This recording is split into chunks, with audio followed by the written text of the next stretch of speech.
దేవుని పరిశుద్ధమైన శ్రేష్టమైన నామానికి మహిమ కలుగును గాక. దేవుని మహాకృపను బట్టి ఈ 40 దినాల ఉపవాస ప్రార్థనలలో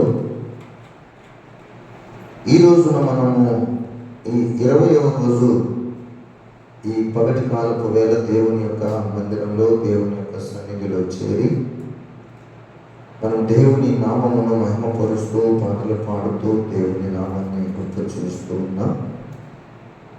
ఈ సమయంలో పరిశుద్ధ బైబిల్ గ్రంథములో నుండి దేవుని యొక్క వాక్యమును మనమందరము కూడా కొద్ది దినముల నుండి పరలోకమందున్న దేవుడు సమీపింపరాని తెలుసును ఉన్నటువంటి ఆ తండ్రి అయిన దేవుడు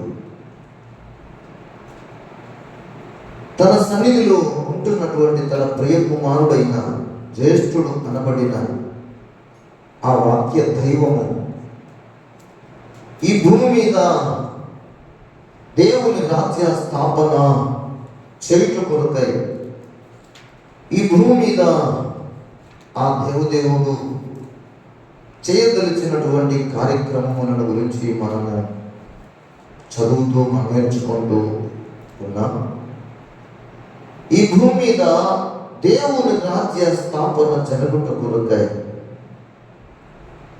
7 మెట్లు ఎక్కగలిగితే దేవుని రాజ్యము సంపూర్ణతలోనికి మనము చూడగలుగుతాం, సంపూర్ణతలోనికి వెళ్ళగలుగుతాం అన్న విషయాన్ని దేవుని లేఖనపు ఆధారంగా మనము గ్రహించగలుగుతున్నాం. ఈ దేవుని రాజ్య స్థాపనలో ఈ భూమి మీద దేవుని రాజ్య స్థాపన జరుగుతుంది. ఈ దేవుని రాజ్య స్థాపనలో జరుగుటకు 7 మెట్లలో మొదటిది ఆ పరలోకపు జ్యేష్ఠుడు ఈ భూలోకములో జన్మించుట. 2వ మెట్టుగా ప్రభు అయిన యేసు క్రీస్తు యొక్క పరిశుద్ధ జీవితమును మనము 2వ మెట్టుగా గ్రహించగలిగాం.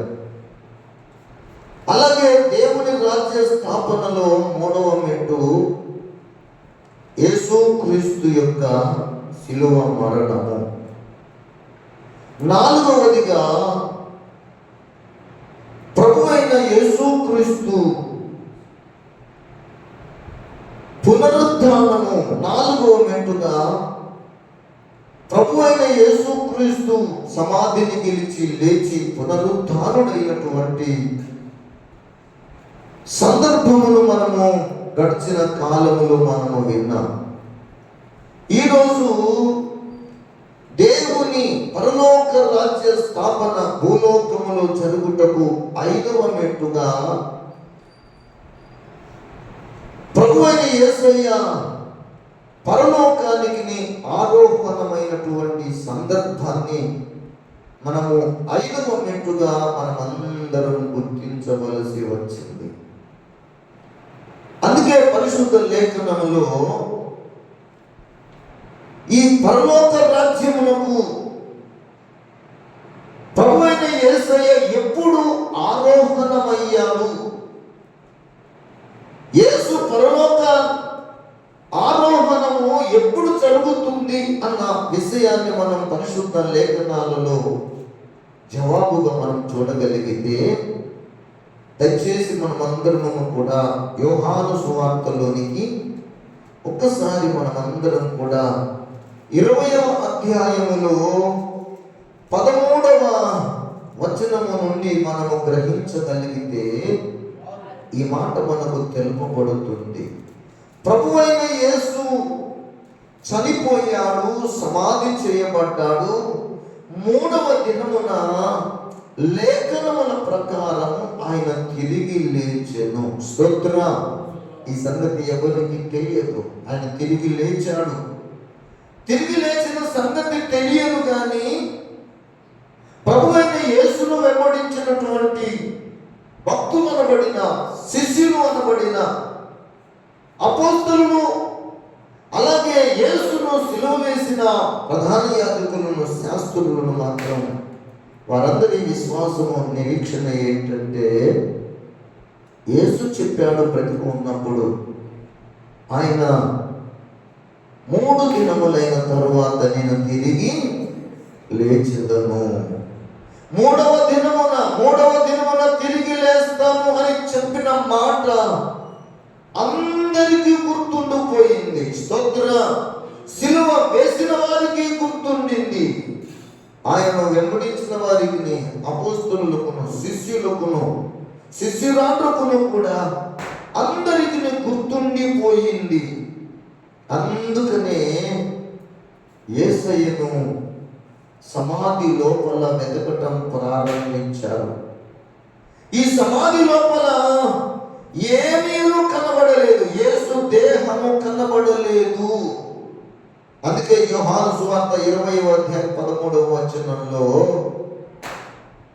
వారు, అమ్మా ఎందుకు ఏడుచుచున్నావని ఆమెను అడుగగా, ఆమె నా ప్రభువును ఎవరో ఎత్తుకొని పోయిరి, ఆయనను ఎక్కడ ఉంచిరో నాకు తెలియలేదని చెప్పెను. హల్లెలూయా, హల్లెలూయా. యేసు ప్రభువు 3వ దినమున తిరిగి లేచిన పిమ్మట, ఆ 3వ దినమున ఆదివారమున పెందలపడని మరియయు తనతో పాటు మరికొందరు వెళ్ళి సమాధి యొక్క ఆ ప్రభు అయిన యేసు దేహమును కనుగొనాలని వెళ్ళి చూశారు. కానీ అక్కడ ఖాళీ సమాధి కనబడింది. తెల్లని వస్త్రములను ధరించిన 2 దేవదూతలు యేసు ఉంచబడినటువంటి స్థలములో తల వైపున ఒకడును కాళ్ళ వైపున ఒకడును కూర్చుండుట ఈ మరియమ్మకు కనబడినట్లుగా మనం చూస్తున్నాం. ఎప్పుడైతే కనబడినదో ఆమె ఏడుస్తుంది. 2 దేవదూతలు తల వైపున ఒకడును కాళ్ళ వైపున ఒకడును కూర్చున్నాడు. మధ్యలోనేమో సమాధి, ఖాళీ సమాధి కనబడుతుంది. యేసయ్య దేహము అక్కడ లేదు. అందుకే ఆమె ఆ యేసయ్యను ఎవరు ఎత్తుకొని పోయారో తెలియక ఆమె ఏడుస్తూ ఉంది, వేదన పడుతూ ఉంది. తన మనసులో కృంగిపోయి బాధపడి ఏడుస్తూ ఉంటే ఆ దేవదూతలు ఆమెను ఇలా అడుగుతున్నారు, అమ్మా ఎందుకు ఏడ్చుచున్నావు, అమ్మా ఎందుకు ఏడ్చుచున్నావు అని ఆమెను అడుగగా, ఆమె ప్రభువును ఎవరో ఎత్తుకొని పోయి ఆయనను ఎక్కడ ఉంచిరో నాకు తెలియదు కనుక నా ప్రభు కొరకు నేను ఏడుస్తున్నాను అని ఆమె చెప్పిన మాటలు మనం ఇక్కడ చదువుతున్నాం. ఆమె ఈ మాట చెప్పింది. ఆ తరువాత వెనుక తట్టు తిరిగి యేసు నిలిచియుండుట చూచెను. స్తోత్ర, హల్లెలూయా. ఆమె యేసును చూసింది. ఆ తట్టు చూస్తే యేసు కనబడ్డాడు, కానీ ఆయన యేసు అన్న సంగతి ఆమె గుర్తుపట్టలేదు.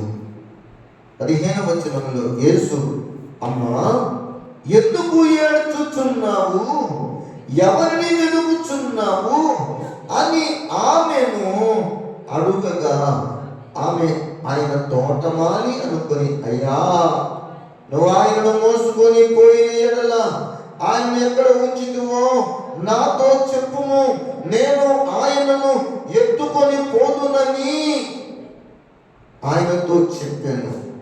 యేసు ఆమెను చూచి మరియా అని పిలిచెను. ఆమె ఆయన వైపు తిరిగి ఆయనను హెబ్రీ భాషతో రబ్బూని అని పిలిచెను. స్తోత్ర. ప్రభు అయిన యేసు ఆమెను పిలుస్తున్నాడు, మరియా. ఆమె ప్రభు అయిన యేసును పిలుస్తుంది, రబ్బూని. అంటే ఈ ఇద్దరి యొక్క పలుకులలో యేసు ప్రభువునేమో మరియ గుర్తించింది, యేసు ప్రభువేమో ఆమెను పేరు పెట్టి పిలిచాడు. స్తోత్ర.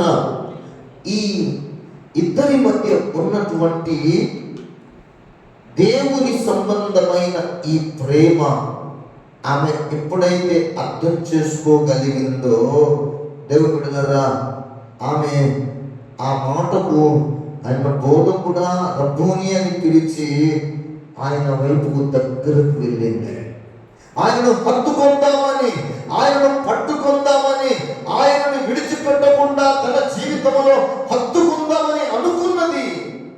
ప్రభు అంటున్నాడు, నేను ఇంకను తండ్రి యొద్దకు ఎక్కిపోలేదు కనుక నన్ను ముట్టుకొనవద్దు. అయితే నా సహోదరుల యొద్దకు వెళ్ళి, నా తండ్రియు మీ దేవుడును, నా దేవుడును మీ దేవుడు, నా తండ్రియు మీ తండ్రియు, ఇదిగో ఆయన వారి యొద్దకు ఎక్కిపోచున్నానని వారితో చెప్పుము.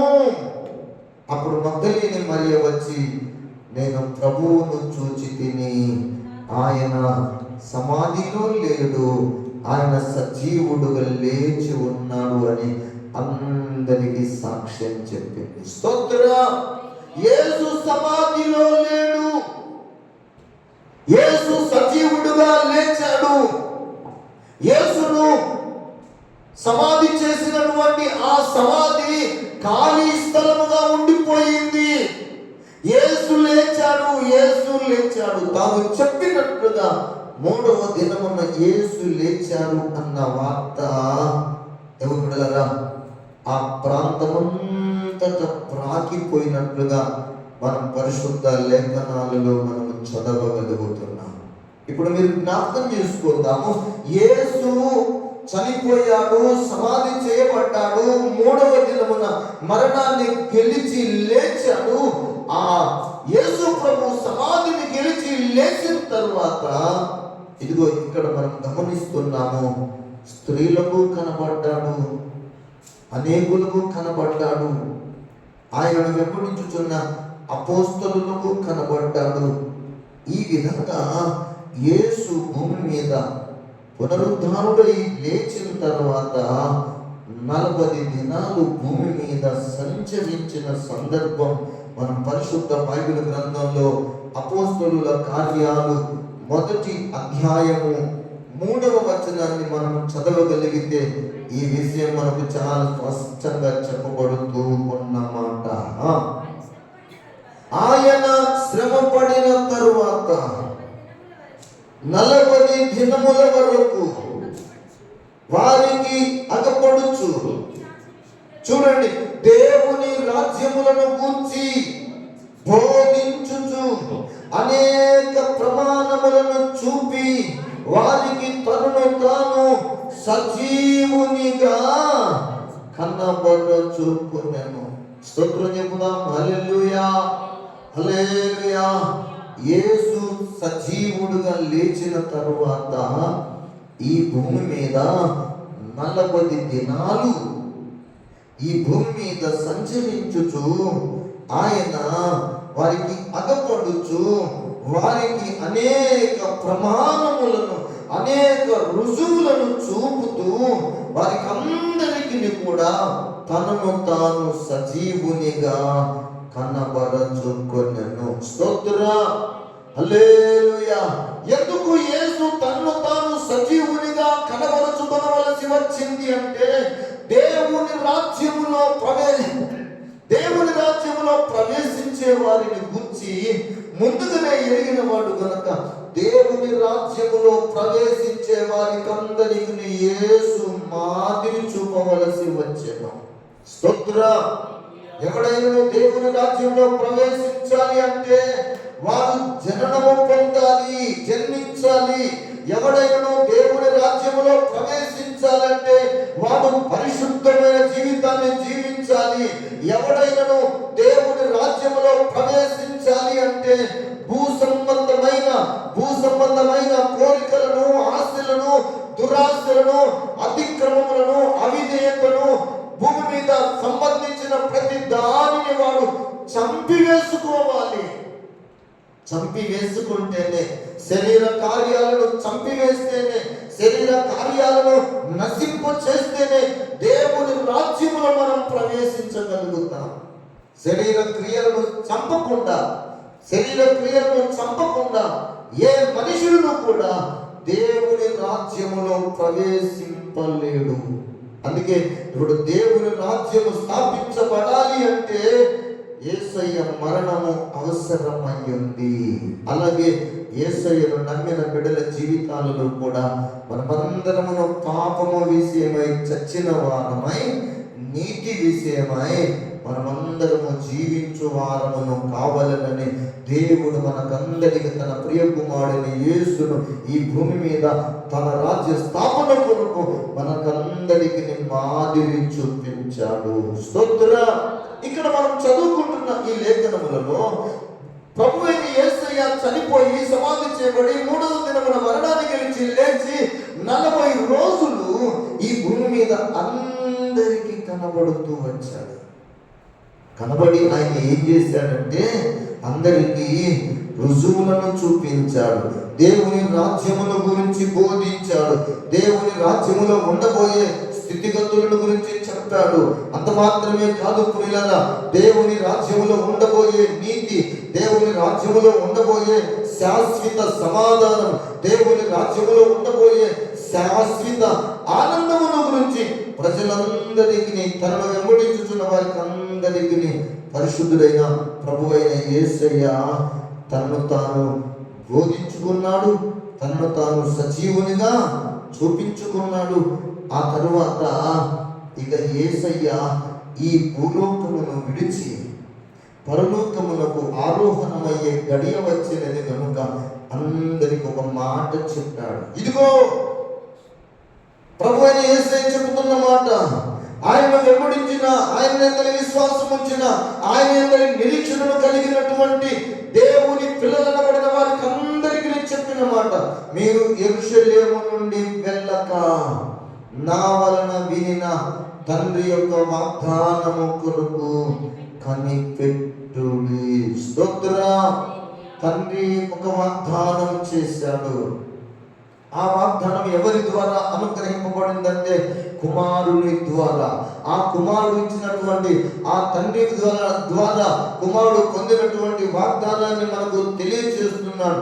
ఏమంటున్నాడంటే దేవుని బిడ్డలారా, ప్రభువైన యేసయ్య చెప్తున్నాడు, నేను మిమ్మును అనాథలనుగా విడువను.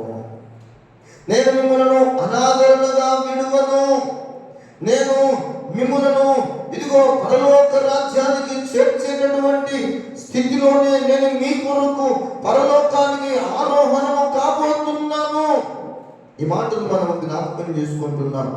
యేసు పరలోకానికి ఎప్పుడు ఆరోహణము జరుగుతుంది అంటే ఆయన సమాధి నుండి లేచిన తరువాత 40 దినాలు భూమి మీద జీవించిన తరువాత, ఈ 40 దినములైన తరువాత యేసు పరలోకమునకు ఆరోహణమైన సందర్భాన్ని మనం పరిశుద్ధ బైబిల్ గ్రంథములో చదువుతున్నాం. స్తోత్రం చెబుదాం. హల్లెలూయా, హల్లెలూయా.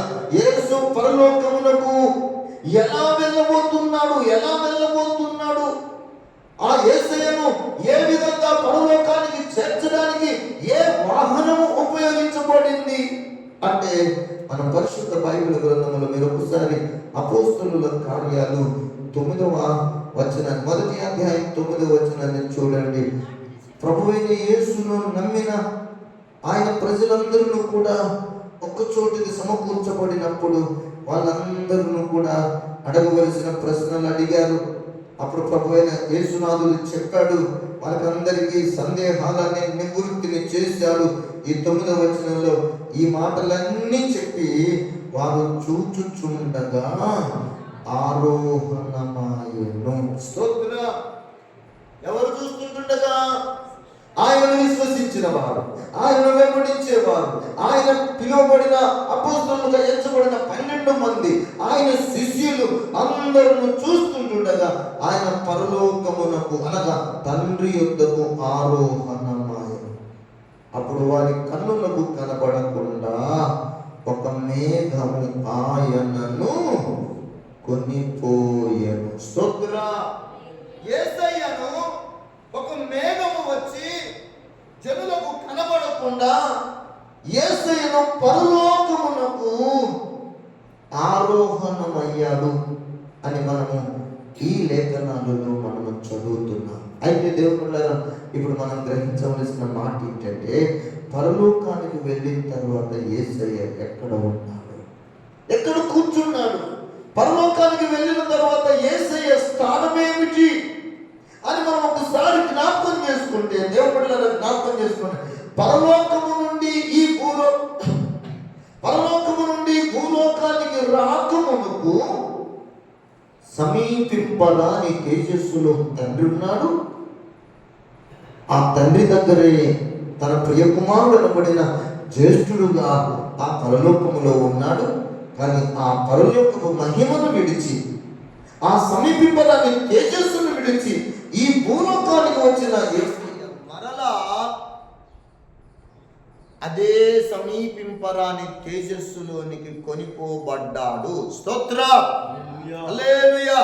సమీపింపరాని తేజస్సులోనికి కొనిపోబడిన ఆయనకు మీరు జ్ఞాపకం చేసుకోండి, పరిశుద్ధ లేఖనాలలో ఆయన తన కుడి పార్శ్వమున ఆసీనుడై ఉన్నాడు. ఈ మాట కీర్తనకారుడు 110వ కీర్తన 1వ వచనాన్ని 2వ వచనాన్ని మనం గ్రహించగలిగితే చెప్పబడుతున్నటువంటి మాట, ప్రభువు నా ప్రభువుతో సెలవిచ్చిన వాక్కు, నేను నీ శత్రువులను నీ పాదములకు పీఠముగా చేయు వరకు నా కుడి పార్శ్వమున కూర్చుండుము. స్తోత్ర, హల్లెలూయా. యేసయ్య ఇప్పుడు పరలోకానికి ఆరోహణమయ్యాడు. యేసయ్య ఇప్పుడు పరలోకానికి వెళ్ళిన తరువాత తండ్రి యొక్క కుడి పార్శ్వమున కూర్చున్నాడని 110వ కీర్తన 1-2 వచనాలలో మనము 1వ వచనములో మనము చదవగలుగుతున్నాం. మరొక మాట నేను మీకు జ్ఞాపకం చేస్తున్నాను. యేసు పరలోకమునకు వెళ్ళిన తరువాత ఈ భూమి మీద దేవుని సంఘ స్థాపన కొరకు ఏం చేయదలుచుకున్నాడు, ఏం చేశాడు? పరలోకానికి వెళ్ళాడు కదా. పరలోకానికి వెళ్ళినటువంటి యేసయ్య తండ్రి దగ్గరకు వెళ్ళిన తర్వాత ఏం చేశాడు, అక్కడ ఏం చేస్తున్నాడు అన్న మాటను మనం జ్ఞాపకం చేసుకోవడానికై మనం అందరం జ్ఞాపకం చేసుకుందాం. తండ్రికి ప్రార్థన చేశాడంట. స్తోత్రం చెప్దాం, హల్లెలూయా. ప్రార్థన వేరు, విజ్ఞాపన వేరు. ఈ విషయాన్ని మనం ఎప్పటికీ మర్చిపోకూడదు.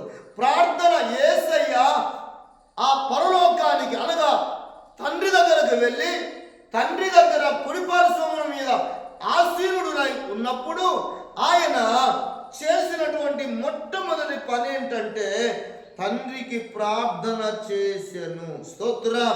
ఆ మాట యోహాను సువార్త 14వ అధ్యాయం, దయచేసి మనం 15వ వచనం నుండి చదువుదాం. చూడండి, మీరు నన్ను ప్రేమించిన ఎడల నా ఆజ్ఞలను గైకొందురు, నేను తండ్రిని వేడుకొందును. స్తోత్ర. పరలోకానికి ఆరోహణమైన తరువాత ఆ తండ్రి యొక్క కుడి పార్శ్వమున ఆసీనుడైన తరువాత ఏం చేస్తానని ముందుగా చెప్పాడు? నేను వేడుకొందును. స్తోత్రం. ఏం వేడుకుంటాడు? తండ్రిని ఏం వేడుకుంటున్నాడు అంటే, తండ్రి తన దగ్గర తన కుమారుడుగా ఏం వేడుకుంటున్నాడు అంటే, తండ్రి నేనును నీవును కలిసి ఉన్నాం, నేను నా తండ్రి యందును మీరు నా యందును నేను మీ యందును ఉన్నామని ఆ దినమున మీరు ఎరుగునట్లుగా నేను మీ కొరకు తండ్రిని వేడుకొందును. ఆ తండ్రి మీలో ఉండడానికి, మీతో ఉండడానికి, మిమ్మల్ని అనాథలుగా చేయకుండా మీ యొద్దకు ఆదరణకర్తను పంపించుతాడు. స్తోత్ర. నేను తండ్రిని వేడుకొందును. 16వ వచనం, మీ యొద్ద ఎల్లప్పుడూ ఉండుటకై ఆయన వేరొక ఆదరణకర్తను అనగా సత్య స్వరూపియగు ఆత్మను మీకు అనుగ్రహించును. స్తోత్ర, హల్లెలూయా. ఇదిగో కన్యక గర్భవతి అయి కుమారుణ్ణి కనును, అతనికి ఇమ్మానుయేలు అను పేరు పెట్టబడును. ఇమ్మానుయేలు అనే పేరుకు అర్థం ఏంటి? దేవుడు మనకు తోడు. దేవుడు మనకు తోడు. ఇప్పుడు జ్ఞాపకం చేసుకోండి, యేసు ప్రభు చనిపోయాడు, సమాధి చేయబడ్డాడు, 3వ దినమున మరణమును గెలిచి లేచాడు, అందరికి కనబడ్డాడు, ఆయన ఆరోహణమయ్యాడు. ఎల్లప్పుడూ ఎవరు మనకు తోడు ఉంటారంట? ఇమ్మానుయేలు అంటే దేవుడు మనకు ఎవరు? ఇప్పుడు యేసేమో పరలోకానికి వెళ్ళిపోయి ఆరోహణం అయిపోయి ఆయన తండ్రి కుడిపార్శ్వమున కూర్చుంటే ఇప్పుడు మనకు తోడుగా ఉండేవారు ఎవరు? దేవుడు మనకు తోడుగా ఉండకపోతే మనం అనాథలము కదా. దేవుడు మనకు తోడుగా ఉండకపోతే మనం దిక్కులేని వారం అయిపోతాం కదా. దేవుడు మనకు తోడుగా ఉండకపోతే, ఇమ్మానుయేలు దేవుడు మనకు తోడుగా ఉండకపోతే మన జీవితాలలో పాపము నుంచి సంపూర్ణ విడుదల మనం పొందలేము కదా. మీరు జ్ఞాపకం చేసుకోండి, ఆయన ఎల్లప్పుడూ మీతో ఉండుట కొరకై వేరొక ఆదరణకర్తను పంపిస్తాడు. ఆయన మిమ్మును అనాదరణుగా విడవడు.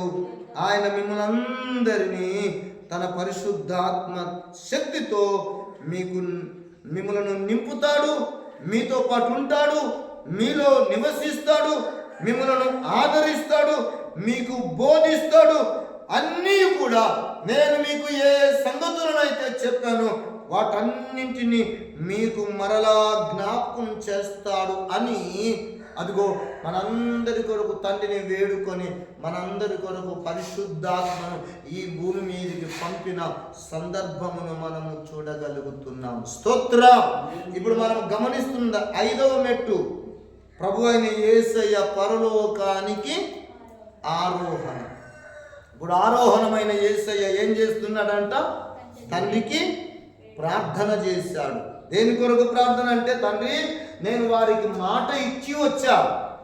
ఏమని మాట ఇచ్చానంటే, మీరు యెరూషలేమును విడిచి వెళ్ళక నా వలన వినిన తండ్రి యొక్క వాగ్దానము కొరకు మీరు కనిపెట్టండి అని వారికి నేను మాట ఇచ్చి వచ్చాను తండ్రి.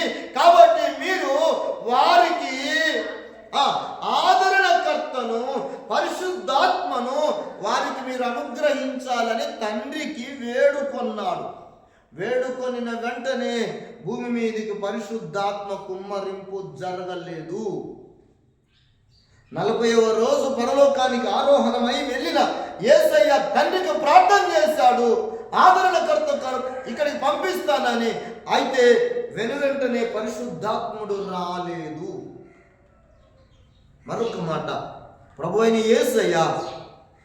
యేసయ్య పరలోకానికి వెళ్ళిన తర్వాత నిరంతరం ఆయన ఏం చేస్తున్నాడు అంటే, పరలోకానికి వెళ్ళిన యేసయ్యను గురించి మీరు హెబ్రీ పత్రిక దేవుని వాక్యాన్ని మనం ఒకసారి జ్ఞాపకం చేసుకుందాం. హెబ్రీలకు రాసిన పత్రిక 7వ అధ్యాయము 23వ వచనం నుండి మనము చదువుదాం.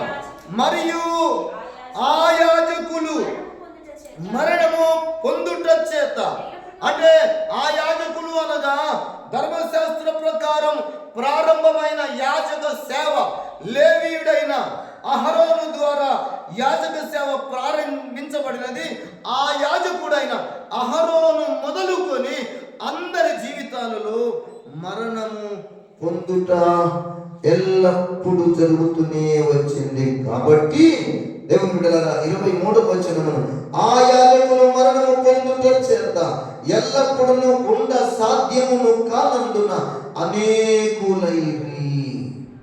అహరోను చనిపోయాడు, అహరోను కుమారులు చనిపోయారు, కానీ యాజకులు చనిపోయారు. కానీ యాజక ధర్మం అయితే నిరంతరము నిలుచుచూ వచ్చింది.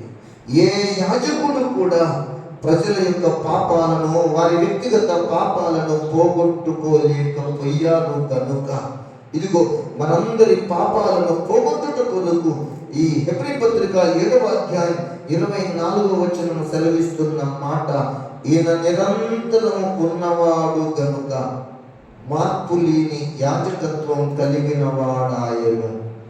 ఈయన తన ద్వారా దేవుని యొద్దకు వచ్చువారి పక్షమున విజ్ఞాపనము చేయుటకు నిరంతరము జీవించుచున్నాడు గనుక వారిని సంపూర్ణంగా రక్షించుటకు శక్తిమంతుడై ఉన్నాడు. స్తోత్ర, హల్లెలూయా. నజరేయుడైన యేసు, సిలువ వేయబడిన యేసు, సిలువ మరణమును పొందిన యేసు, సమాధి చేయబడిన యేసు, మరణాన్ని గెలిచి లేచిన యేసు, తండ్రి యొక్క పరలోకానికి ఆరోహణమైన యేసు నిరంతరము జీవించుచున్నాడు గనుక అందరినీ సంపూర్ణంగా రక్షించుటకు, తన యందు విశ్వాసం వచ్చిన వారిని అందరినీ రక్షించుటకు, సంపూర్ణంగా రక్షించుటకు ఆయన ఏమై ఉన్నాడంట? శక్తిమంతుడై ఉన్నాడు. స్తోత్ర. ఇప్పుడు పరలోకానికి ఈ ప్రభువైన యేసు ఎందుకు ఆరోహణమయ్యాడు? ఎప్పుడు ఆరోహణమయ్యాడు? ఎలా ఆరోహణమయ్యాడు? ఆరోహణమైన తరువాత ఎక్కడ కూర్చున్నాడు? పరలోకానికి వెళ్ళి తండ్రి దగ్గర ఆరోహణమైన తర్వాత మొట్టమొదటగా ఆ తండ్రికి ఏమి విన్నవించాడు? ఇప్పటికీ కూడా ఆ పరలోకంలో యేసు ఏమి చేస్తున్నాడు అంటే వీటన్నిటికీ మనం సమాధానం దైవ లేఖనాలలో చూడగలుగుతున్నాం. ఇప్పుడు పరలోకమందున్న యేసు ఏం చేస్తున్నాడు అంటే దేవుళ్ళారా మనం జ్ఞాపకం చేసుకున్నాం. హెబ్రీ పత్రిక 7వ అధ్యాయం 23 నుండి 25 వచనాలలో వ్రాయబడిన మాటలను బట్టి మనం అందరం అర్థం చేసుకుంటున్న మాట, రక్షించుటకు శక్తిమంతుడు ఆయనే. ఆయన మనందరి పక్షంగా తండ్రి అయిన దేవుని యొద్దకు రాబట్టబడడానికి, తండ్రి అయిన దేవునిని ఒప్పుకోవడానికి, పరిశుద్ధాత్మ దేవునిని మనం అందరము పొందుకోవడానికి మన పక్షముగా విజ్ఞాపనమును చేయుటకు యేసు నిరంతరము జీవించుచున్నాడు. హల్లెలూయా, హల్లెలూయా. దేవుని వాక్యమును సెలవిస్తున్నటువంటి మరొక మాట, ఆయన నిన్న నేడు నిరంతరమును ఏకరీతిగానే ఉన్నాడు. స్తోత్ర, హల్లెలూయా. దేవుని ప్రజలరా, దేవుని బిడ్డలారా, ఈ యొక్క ప్రశస్తమైన ఈ పగటి కాలపు వేళలో మన కొరకు పరలోకమందు విజ్ఞాపనమును చేయుచున్నవాడు నజరేయుడైన యేసు. పౌలు భక్తుడు రోమపత్రిక 28వ అధ్యాయములో 28వ వచనములో ఒక మాట మనకు తెలియజేస్తున్నాడు. మన బలహీనతలను ఎరిగిన దేవుడు, మన యొక్క సమస్యలను, మన స్థితిగతులను ఎరిగిన దేవుడు, మనం ఎలాగో ప్రార్థన చేయాలో మనము ఎరుగగా సతమతమవుతున్న మన జీవితాలలో ఇదిగో తానే మన పక్షముగా విజ్ఞాపనమును చేస్తున్నాడు. ఇక్కడ ఒక విజ్ఞాపనకర్త ఉన్నాడు. ఇక్కడ ఒక విజ్ఞాపనకర్త. ఈ రోమపత్రిక 8వ అధ్యాయములో దేవుని ప్రజలైన, దేవుని బిడ్డలైన మన కొరకు ఒక విజ్ఞాపనకర్త ఒకడు ఉన్నాడు. ఈయన ఎవరయ్యా అంటే పరిశుద్ధాత్మ దేవుడు. పరిశుద్ధాత్మ దేవుడు ఎక్కడ ఉండి విజ్ఞాపన చేస్తున్నాడు? భూమి మీద ఉండి విజ్ఞాపనము చేస్తున్నాడు. తండ్రి కుడి పార్శ్వమున ఉన్న యేసయ్య ఏం చేస్తున్నాడు? తండ్రి దగ్గర ఉండి విజ్ఞాపనము చేస్తున్నాడు. ఎందుకు ఆయన విజ్ఞాపన? ఇక్కడ పరిశుద్ధాత్మని విజ్ఞాపన ఎందుకంటే ఇదిగో మనలను రక్షించుటకు శక్తి కలిగిన వాడు పరిశుద్ధాత్ముడును మన ప్రభువైన యేసు క్రీస్తు. స్తోత్రం. ఈ భూమి మీద దేవుని రాజ్య స్థాపనలో 5వ మెట్టుగా మనం గ్రహించగలిగింది ఏంటంటే మనమందరమును కూడా యేసును విశ్వసించిన ఎడల, యేసునందరి బాప్తిస్మం పొందిన ఎడల, యేసుతో సహవాసము చేస్తున్న ఎడల, యేసు యొక్క స్వారూప్యములను మార్చాలని కాంక్షిస్తున్న మనమందరమును కూడా ఇదిగో ఈ 5వ మెట్టు మనం ఎక్కగలిగితే దేవుని రాజ్యములోని సంగతులు మన జీవితంలో, మన హృదయంలో అవి బహు బలముగా పనిచేయగలుగుతాయి. స్తోత్ర. అందుకే మన పక్షంగా విజ్ఞాపనము చేస్తున్నాడు ఆ పరలోకమందున్న నజరేయుడైన యేసయ్య కనుక ఇప్పుడు మనం అందరం యేసయ్యకు సమర్పించుకుందాం. మనం కూడా ఆయన వలె తండ్రిని వేడుకుందాం. స్తోత్ర, హల్లెలూయా. అందరం కూడా దైవ సన్నిధిలో మోకరిల్లి మనమందరం ప్రార్థన చేసుకుందాం. దేవుడి మాటలు దీవించును గాక.